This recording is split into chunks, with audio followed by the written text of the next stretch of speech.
Welcome to the Hockey Writers Union Junction, a weekly show from our Columbus Blue Jackets insider, Mark Scheig, bringing you the latest news, rumors, trades, player grades, game results, and much more.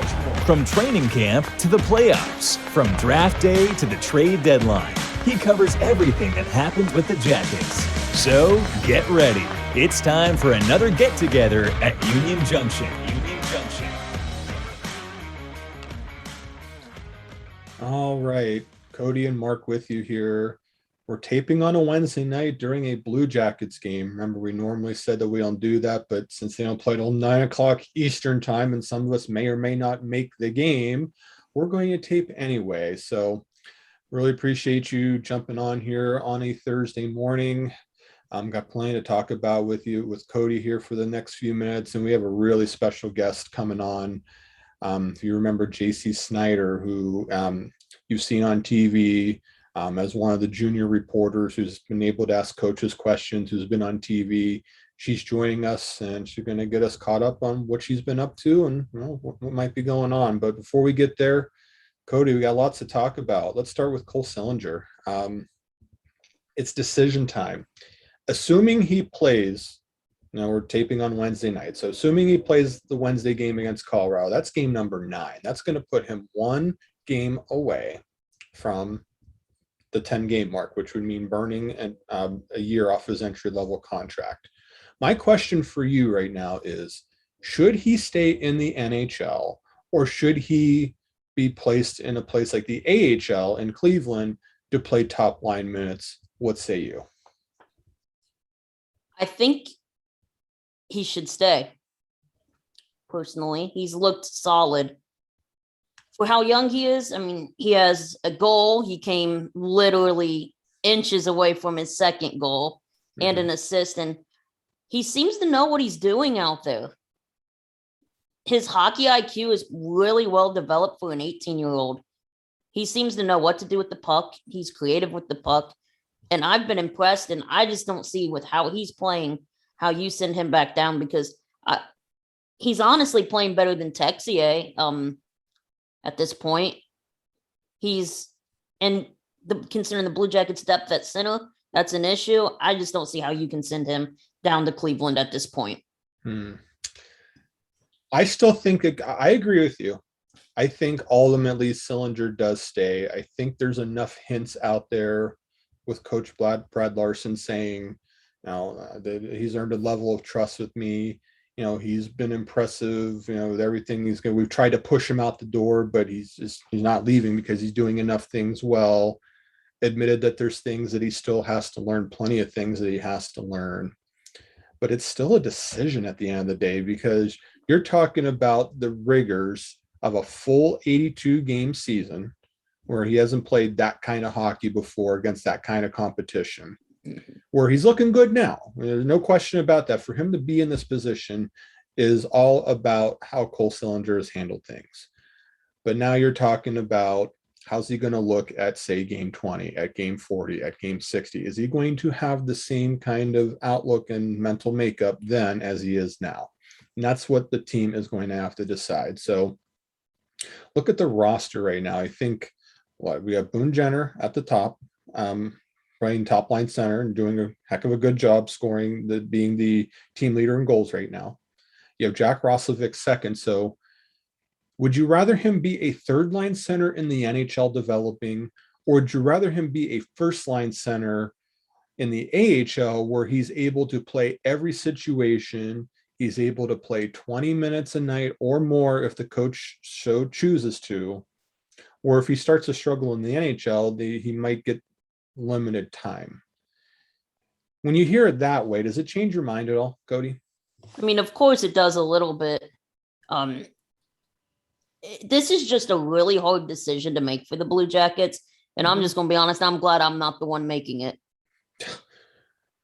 100% agree. Because there's definitely an argument for both situations. And I mean, I do think playing as a top line center in all situations, like you said, would be helpful for him. And yeah, he's played 8 games. So you do have to ask that question. What come game 20, 30, 40, how will he be playing? Because he's 18 years old. We know he's eventually going to go through a slump where he's not playing well. And at that point, other guys will start getting in the lineup and his play time will be limited. But right now, he's playing so well. Mm-hmm. Like Yeah. he's not putting the Blue Jackets in very many situations where they're giving up breakaways or odd man rushes. He's not doing anything to lose the games at this point. But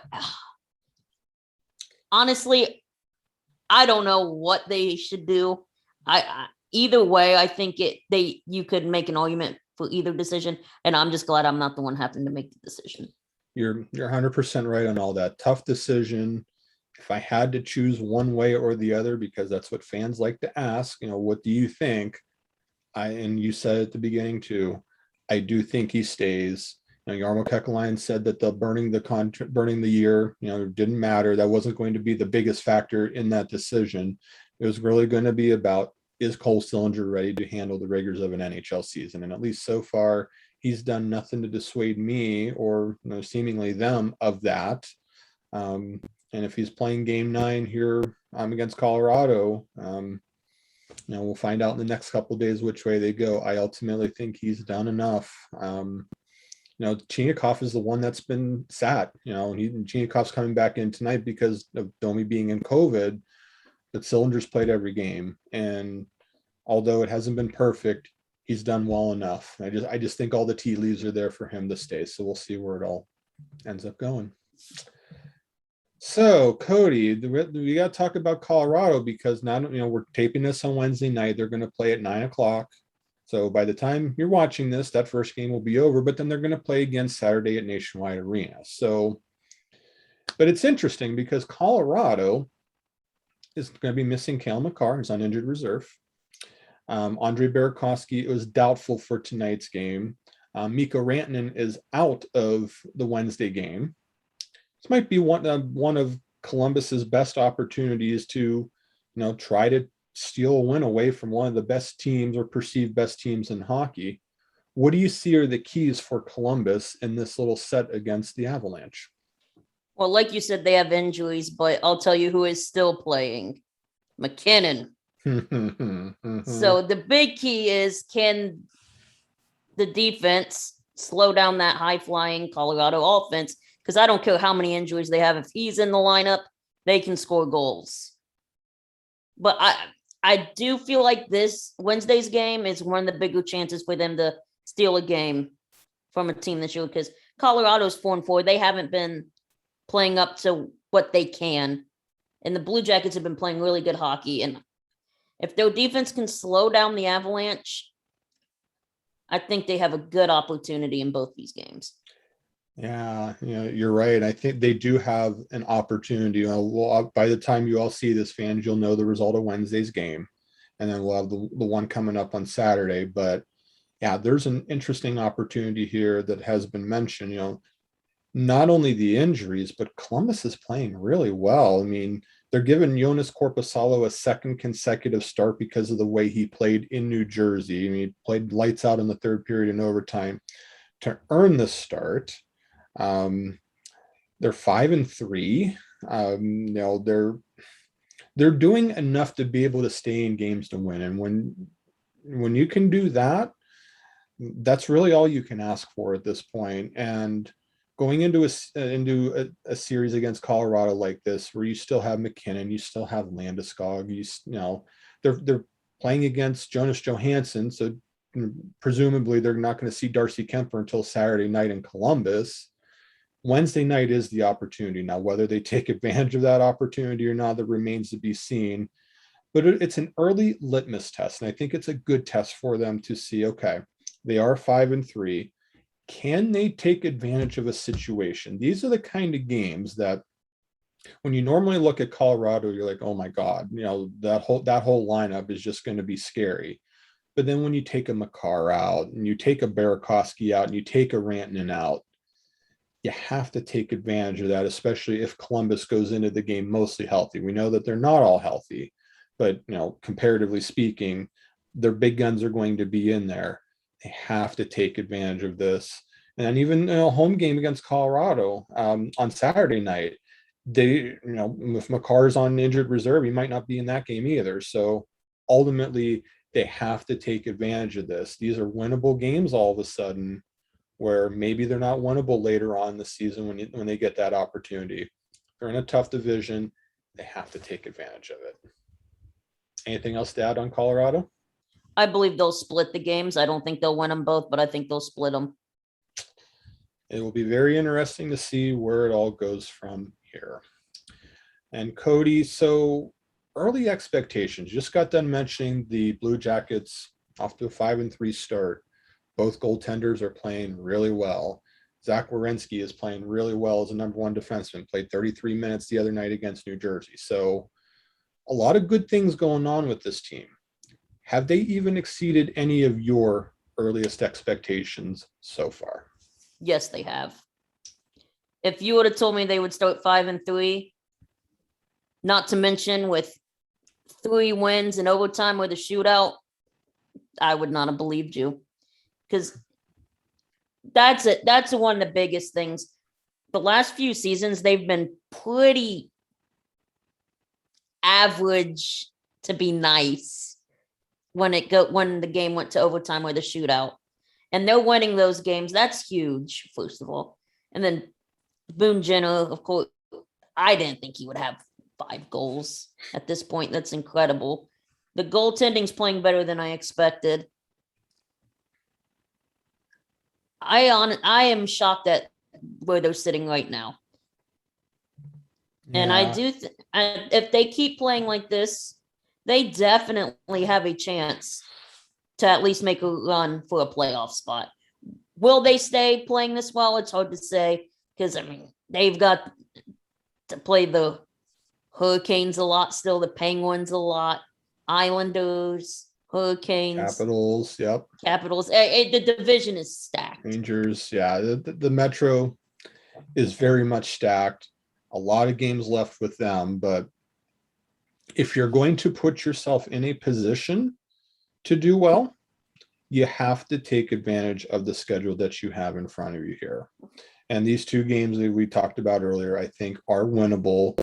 And then they have some time off before they host the Rangers and Capitals at Nationwide Arena. And, games at Nationwide Arena, I feel like that they have a chance to win, especially when you have the goaltending like you do. When you have 2 viable options who each could, in theory, be a number one, they have a chance to win every night. It really is going to come down to, can they score enough goals and can they defend well enough? Because, there's obvious questions on both sides. At least so far, they've answered them. So the earliest expectations for them to be 5-3, that's pretty good work on their part. Just now, can they build off that, keep it up, see where it all goes from there. Cody, we kind of alluded to this a little bit earlier, but Boone Jenner, I mentioned the 5 goals. He leads the team. I just feel like that he's really, since he's become the captain of the team, stepped it up everywhere. He's a much better face-off guy. He's over 60% of the dice, turned into one of the better face-off guys in the league in the early going. Not to mention going back on the power play, getting some goals, sitting at the net front, kind of his home office of sorts. But I just feel like that he is so important to this team. Like, where would they be without him right now, in your opinion? Not 5-3. Exactly. I mean, 8 games, 5 goals. We're not used to seeing Boone Jenner score at that high of a rate. What's going on?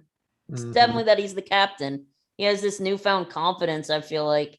And like you said, his face-off percentage is out of this world right now. I can get an exact number here. I have it pulled up. It is 60.3%. Yeah. It's the Blue Jackets. They don't win face-offs. Well, now they do, obviously, but. All right, if you follow them for any length of time, the face-offs have always been a problem. And now we have someone that's winning over 60% of draws and is actually one of the better ones at even strength too, if you take a deeper look at it. So it's really impressive to see just how far he's. I mean, when he got injured, you could just tell how much that deflated the team and how different they looked. The air just came out of him. Absolutely. So there's a reason why he's the captain.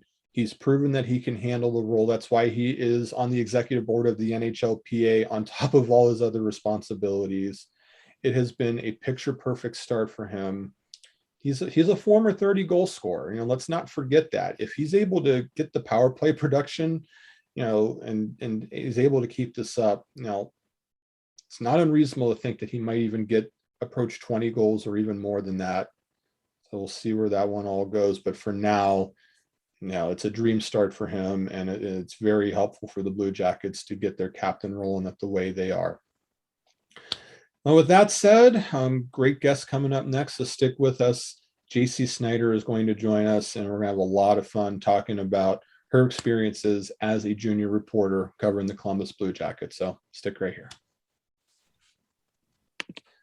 All right, welcome back to Union Junction. Cody and Mark with you, and as promised, we have a very special guest joining us this week, and you might have seen her on TV. You might have seen her ask some questions of the coach and some other things. We're really honored to have Jacey Snyder join us here at Union Junction. Hi, Jacey. Hi. How are you doing? I'm doing good. Good to hear that. What are you up to these days? Well, I'm going to a lot of the games. I think there's only been one maybe I haven't been able to make it to. I plan to go on the rest of them as much as I can. Sometimes other sports get in the way and other commitments. I am doing well in school and sports.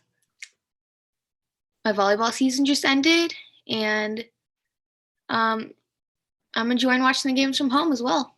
That's awesome. Then we wanted to get you on here because we've seen you in action. We've seen you on TV, when they've had the kids' nights and you've had reporters come in. I'm just kind of curious because I think that there are people out there that are wondering, how did you get involved with that? Like, what was the opportunity that popped up for you that you're able to slide in as a junior reporter like that? Well, it actually started, I think, maybe a year or two before we lost Panarin. I used Google Translate to write a letter in Russian. I'm not really sure how accurate it was. It's Google Translate. But I used that to write a letter to Panarin, and my dad tweeted it out, and actually Dave Metzold retweeted it, and we started to be really good friends with him. And the first time that we did the kids' analyst night, I auditioned because Dave had shared it, and I was friends with Dave. I became good friends with Russ Mollahan. And that night I had a really good time, and I think everyone there saw it. I actually made really great friends with Allison, who's now in Seattle, and I'm very happy for her. But awesome. I miss her a lot. And that night I got to talk to Torts. I talked to Seth and Nick, and I was able to be with Dylan on the radio, and Brian and Jean-Luc on either the first or second intermission. Wow, it's a lot that you're able to take in, and it started out with writing a letter. I think that's really cool for those that are looking to get involved. Like, it doesn't have to be the traditional ways. It can be, like Jacey just said, with a letter that ended up getting picked up, and she made relationships with people. Mentioned Dave and Allison and all the other people that she just mentioned. That's what it's all about. So if you're looking to do that, follow that path, because that'll definitely get you places. So with that said, Jacey, is there a most memorable moment that you've had of all the experiences that you've encountered so far that sticks out for you that you're always going to carry with you? Probably the most memorable is when I got to interview Seth. And right before that, I really wanted a puck because it said Kids Analyst Night. My mom really wanted it for the memory. And it's kind of sad looking back at it now. But Kivy had just came up, and Dave asked Kiv Lennox to grab me one of the pucks from warm-ups. Oh, wow. Still doesn't feel real, does it? That's one of the more memorable things I have. I might have it on my desk. I'm not going to like stand up, but I think I have it on my desk right now. Absolutely. Wow. Go ahead, Cody. So with me being in school still, this one kind of, I'm kind of excited to ask, Where do you hope to go with your career from here? Of course, me being an Ohio State student, I'll say go to Ohio State and take the journalism program, but don't mind me over here. Where do you want to go with your career? I do end up wanting to be a reporter for the NHL, if not the best option, the Blue Jackets. I want to be the kind that travels around with the team, like what Dave Metzel does.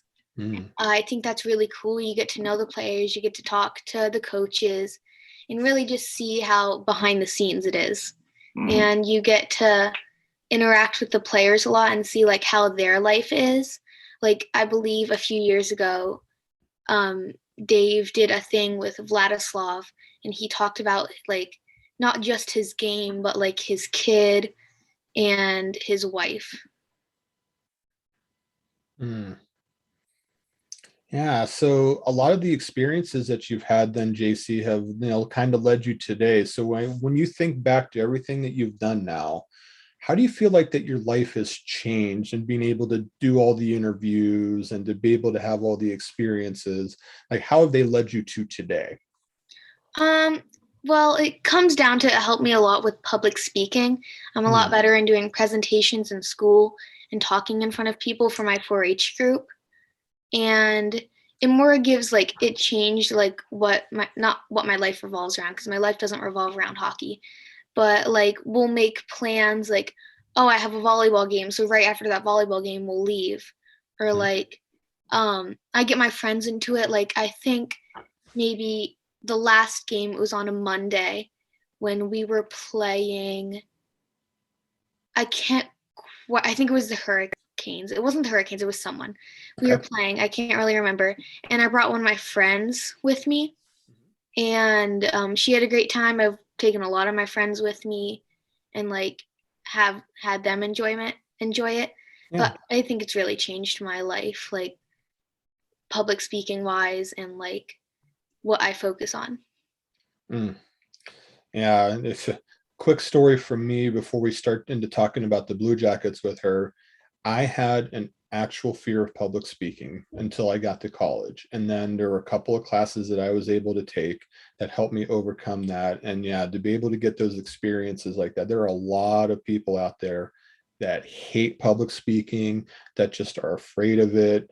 And yeah, that's a great story because, you can learn something from that, being able to talk to these players. A lot of these players are just like me and you, like everyday people, and they, kind of help you get over that. So definitely appreciate you sharing that. But, last few minutes here, JC, let's talk about the team. Let's get your thoughts on it here. Off to a 5-3 start. Both goaltenders are playing really well. A lot of things to like, certainly a lot of room for improvement. Just what are your overall thoughts so far on what you've seen in these first 8 games? I think considering the fact that we have a lot of new and young guys and not as much like physical guys, I think it's definitely better than what we expected it to be. I think both of our goalies are performing very well. Obviously Elvis shows better like win percentages, but Corpy has had some great saves as well.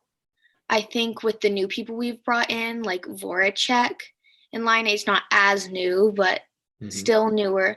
I think they're really gelling together well. And I think even without like Cam and Nick as leaders, Boone is doing really good as a captain. And Bjorky, I think he's living up to expectations. He's just as good as he has been. And I think when he's one of our more silent behind the scenes guys who does a lot more that you don't really realize. Cody? So you brought up goaltending. Has that exceeded your expectation of where you thought it was going to be? I thought Elvis, because of the horrible loss over the summer, would not I think he could either play worse because of mental state or play better for Kivy, and he's definitely played better for Kivy. I think he's really grown since we first got him. From his first game to now. I mean, it went from losing 7-2 to winning 8-2. And I think that's definitely shown a lot of change. and Corpy has gone from being a really good like backup goalie to now I'm not sure if there's any backups. It's more half and half. But I think even when Corpy was behind Bob, when he was in, he played very well. The defense played good in front of him. And I think Corpy is just as good as Elvis, and that either one is a safe bet. JC, let's wrap it up with this, because going back to what we were talking about earlier, a lot of people were very interested in you, and the feedback that I've heard was that everybody thought you did a killer job with what you did. Is there any advice that you have that you can share with others that maybe want to follow a similar path or maybe want to get involved with some, whether it be broadcasting or writing or anything else? Is there anything that you want to tell them? I would say don't be afraid to talk to the reporters. That's how I got into it, being friends with Dave Metzold. And even if it didn't get me anywhere, the friendships I've made along the way are great.